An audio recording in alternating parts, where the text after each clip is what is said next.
हम राजस्थान जो जिस तरह इम्प्लीमेंट कर रहा है आरटीएच बिल, उसके अगेंस्ट हम खिलाफ हैं।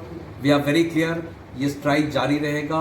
अभी हम सिर्फ सॉलिडारिटी दिखा रहे हैं विद राजस्थान, बट ये ऑल इंडिया स्ट्राइक है और ये स्ट्राइक रहेगा यदि राजस्थान वाले अपना मॉडल चेंज नहीं करते हैं। तो जैसे अभी जी बिल्कुल हम स्ट्राइक करेंगे जी, हमें मजबूर होकर स्ट्राइक करना पड़ेगा, क्योंकि ये तरीका नहीं है कि राइट टू हेल्थ लाने का। हम राइट टू हेल्थ के साथ हैं, बट ये नहीं कि फ्री इलाज किसी भी वक्त कहीं भी कोई भी स्पेशलिटी को नहीं कर सकते। हर आदमी की अलग स्पेशलिटी होती है, उस स्पेशलिटी वाले यस हम कर सकते हैं, but not free at all times, because हर एक पेशेंट जो एडमिट होता है हॉस्पिटल में वो हमेशा इमरजेंसी में ही एडमिट होता है। कोई वॉकिंग ही कोई यानी कि घूमता फिरता कोई भी कभी भी नहीं आता हॉस्पिटल में। डॉक्टर मरीज़ों की मजबूरी होती है कि वो हमारे पास आते हैं, और हमारी ये है कि हमारी रिस्पॉन्सिबिलिटी हम उनका इलाज अच्छा करें। यदि सरकार हमारी तरफ से यही कर देती कि सब कुछ फ्री कर दो, तो हमारी क्वालिटी ऑफ सर्विसेज बहुत बुरी तरह गिर जाएंगी। तो हम will become as bad as other hospitals जहाँ पर एडुकेट फंड्स नहीं हैं।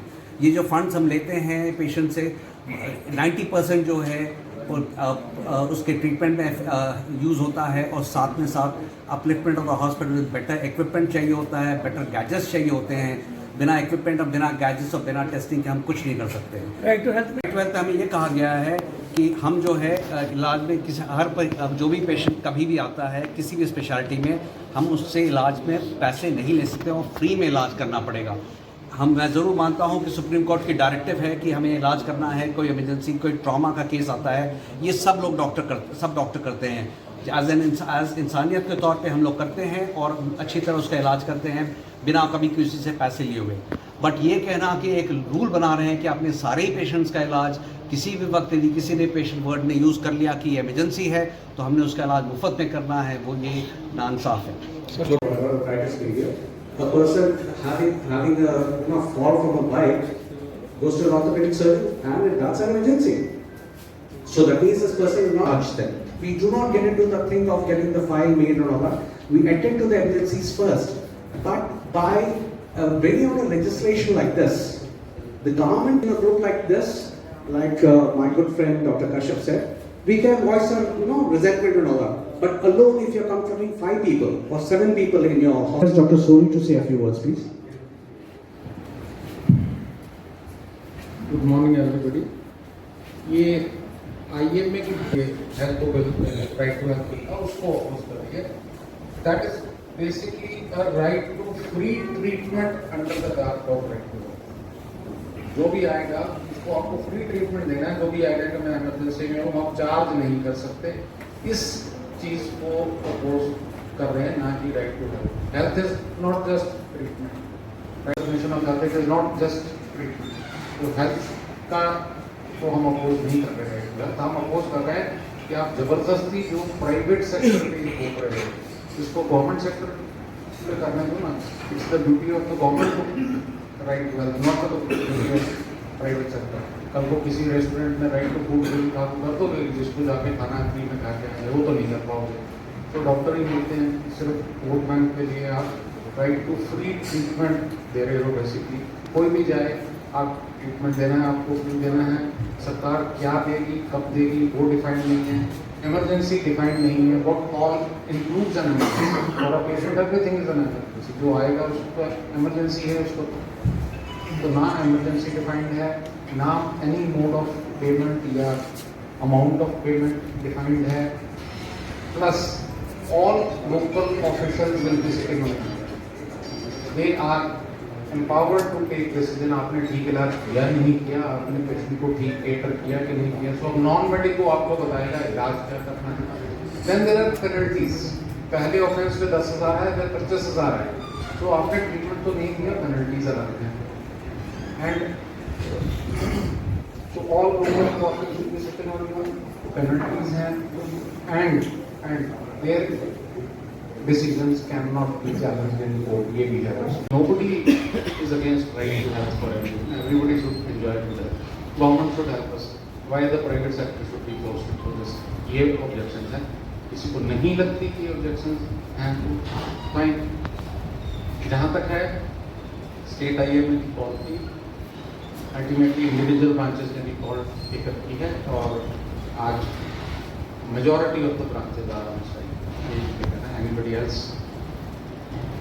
पैरामीटर देखे और हमने एम्बुलेंस बुलाई और भेज दिया। तो सर अब कितने आज की तारीख में मेरे पास कोई गलती से किसी और स्पेशलिटी का पेशेंट आ जाता है, मैं उसको ऐसे भी कहता हूँ कि आप इमीडिएटली दूसरे डॉक्टर के पास जाइए, उसके लिए कानून की जरूरत नहीं है। इसके साथ एक और प्रावधान है, मैं आपको बताता हूँ।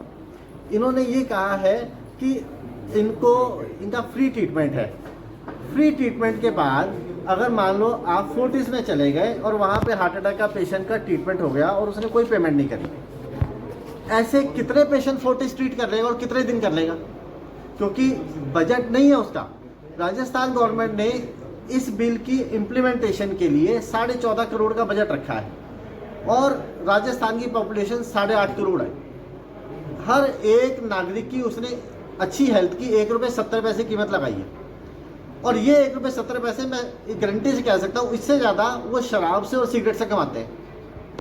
क्या वो पैसा जहाँ से वो उनकी हालात ख़राब कर रहे हैं उससे ज़्यादा रेवेन्यू अर्न कर रहे हैं और ये जिम्मेवारी डॉक्टरों पे डाल दी बजाय खुद देने के। ये जिम्मेवारी स्टेट की है, उनकी जिम्मेवारी है कि जनता को अच्छी हेल्थ प्रोक्योर कराए, उसके लिए सारी सर्विसेज प्रोवाइड कराए।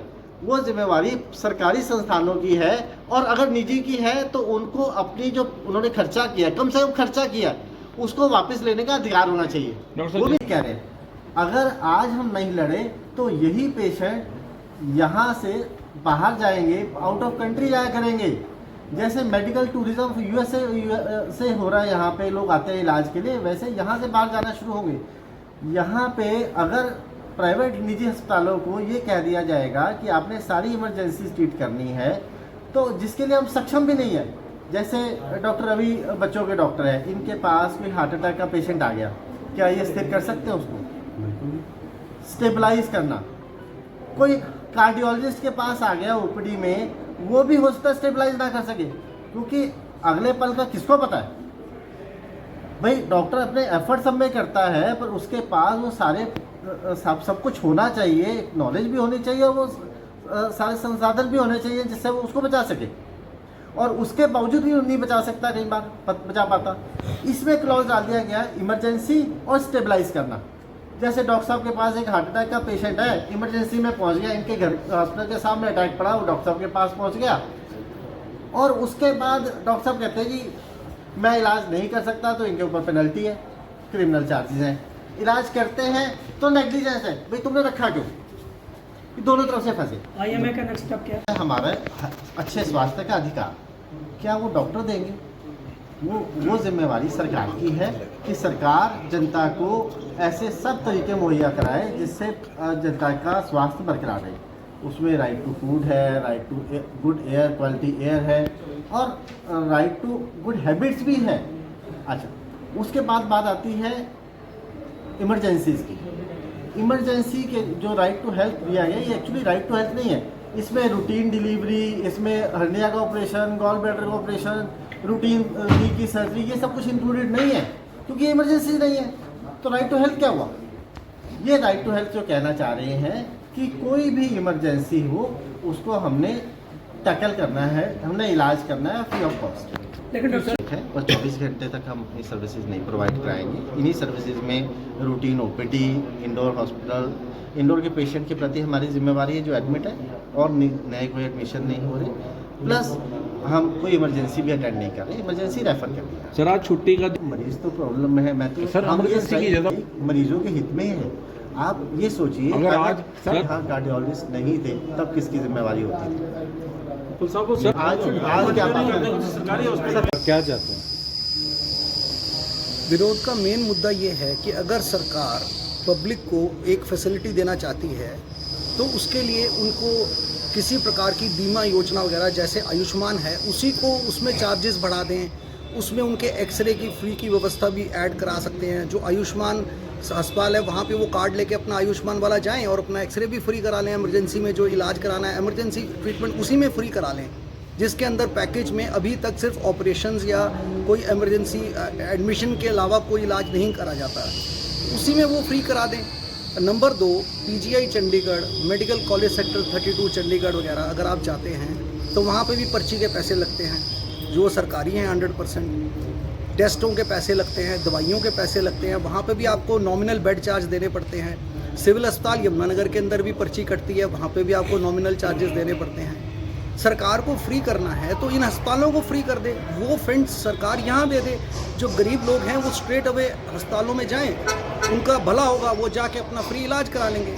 जो प्राइवेट सेक्टर है, जिन्होंने अपने खुद के लोन लेके हमने ज़मीनें बनाई, ज़मीन लेके अस्पताल बनाए हैं, अपना स्टाफ की इतनी तनख्वाहें देते हैं, हम सारा मशीन खरीदते हैं, उसकी मेंटेनेंस कॉस्ट देते हैं, वो एक अलग पद्धति है। जो हम 80% पब्लिक को, हेल्थ को देख रहे हैं, दिन रात उनकी सेवा कर रहे हैं बहुत नॉमिनल रेट पे।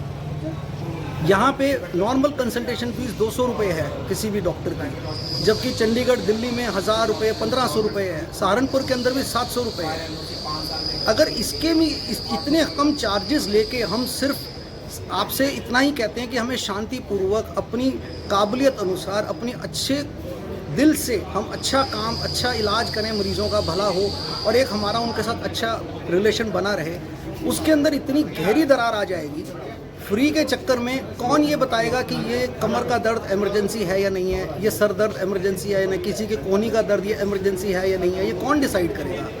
अगर ये पब्लिक डिसाइड करने लग गई या कोई ऐसी कमेटी जिसमें डॉक्टर ही नहीं हैं, वो कैसे इस चीज़ को डिसाइड करेंगे और उसकी फाइनेंसेस दे पाएंगे? तो या तो आयुष्मान स्कीम के अंतर्गत ही इसको बढ़ावा दिया जाए कि उनको एक्सरेज और सब टेस्ट, इमरजेंसी फीस, वो सब उसी के अंदर सम्मिलित कर दी जाए, या सरकारी अस्पताल में पूर्णतः फ्री इलाज करा दिया जाए, ताकि जिसको इमरजेंसी में जाना वो स्ट्रेट वे सरकारी में जाए और अपना इलाज करा ले। जो मेन मुद्दा है वो आरटीएच का, राइट टू हेल्थ का, जो कि राजस्थान सरकार ने लागू किया है। इसमें समस्या ये है कि ये जो राइट टू हेल्थ है, ये हम भी मानते हैं कि ये एक आम आदमी का अधिकार है, लेकिन इसको देना, राइट टू हेल्थ देना, ये सरकार का काम है और सरकार के काम में हम पूरा सहयोग कर रहे हैं। सरकार जो भी स्कीमें चलाती है उसमें हम फ्री इलाज करके देते हैं, जैसे आयुष्मान योजना है उसमें हम फ्री इलाज करके देते हैं। यदि आपको इस चीज़ को एक्सटेंड करना है, हर बंदे को, हर व्यक्ति को ये देना, अधिकार देना है, हेल्थ का अधिकार देना है, तो आप अपनी स्कीम्स को एक्सटेंड करो। जैसे कि सभी लोगों के कार्ड बनाओ, सभी जितने भी मैक्सिमम हॉस्पिटल होते हैं उनको एम्पैनल करो, ताकि हर जगह, हर व्यक्ति को वो उसको स्वास्थ्य का अधिकार मिल सके।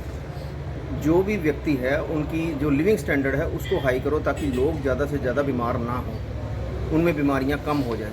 अगर हम लिविंग स्टैंडर्ड हाई कर देते हैं, उनका खान पान ठीक कर देते हैं, उनको स्वच्छता का ध्यान रखते हैं, तो ये राइट टू हेल्थ है, ना कि ये स्वच्छ पानी देते हैं, स्वच्छ वायु देते हैं, देना बहुत जरूरी है उनको। जिनके स्वच्छता का ध्यान रखने से ही काफ़ी हद तक ये हल हो जाएगा मामला। और दूसरी बात रही कि भाई अगर मान लो कि कोई व्यक्ति ऐसा है जिसको इमीडिएट इलाज की ज़रूरत है, सब डॉक्टर करने को तैयार हैं, उसके लिए आप ये कर सकते हो कि एक कमेटी बना दो डिस्ट्रिक्ट लेवल के ऊपर, जो कि इस चीज़ का ध्यान रखे। हम इलाज करके जो भी हमारा थोड़ा बहुत बिल बनता है हम वो रेज़ कर दें और वो कमेटी उसको सरकार से पास करवा दें।